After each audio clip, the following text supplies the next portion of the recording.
If I pan over here, this is going to be the 10 freeway. This is going to be the westbound 10 freeway. Backup is for about a couple of miles now, as the freeway was completely shut down, waiting for that motorcade to make its way onto the freeway. Now he's going to be traveling the 10 freeway out towards Pacific Coast Highway and then up the Pacific Coast Highway into the Malibu area for a private reception, basically over by Pepperdine, not quite right there. Now they're telling people to avoid the PCH area from the 10 freeway out towards Malibu till about 11 p.m. this evening for this motorcade, because they're going to be shutting down parts of the freeway. I'm sorry, parts of Pacific Coast Highway. Now at the actual venue, the freeway, the PCH is down to one lane on the eastbound lanes, but the westbound lanes going out there, it is both lanes are open. There is no traffic right now, but obviously that could change as the Prime Minister makes his way up towards the coast.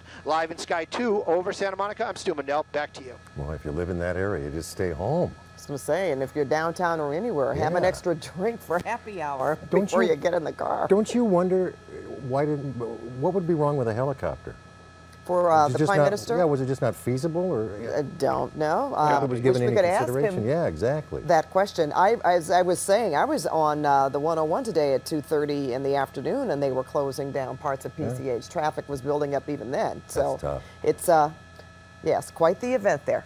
All right, well, earlier, Mr. Netanyahu was in Silicon Valley. He met with Governor Jerry Brown.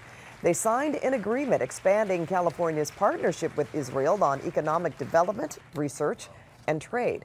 Netanyahu also visited the headquarters of Apple Computer and met with a group of Silicon Valley leaders. Netanyahu is scheduled to speak tomorrow morning at the Museum of Tolerance here in the Southland. Well, another big story tonight, outrage at a local school. Students protest and police swarmed the campus after a CBS 2 investigation exposed educators who spent nearly $40,000 on a luxury retreat. A planned protest earlier today at Inglewood High was stopped by administrators, but when school let out, the students would not be silenced. CBS 2's Dave Lopez shows us what happened. We were going to walk out, but they stopped us, and they're denying our rights. Angry students, a nervous school staff,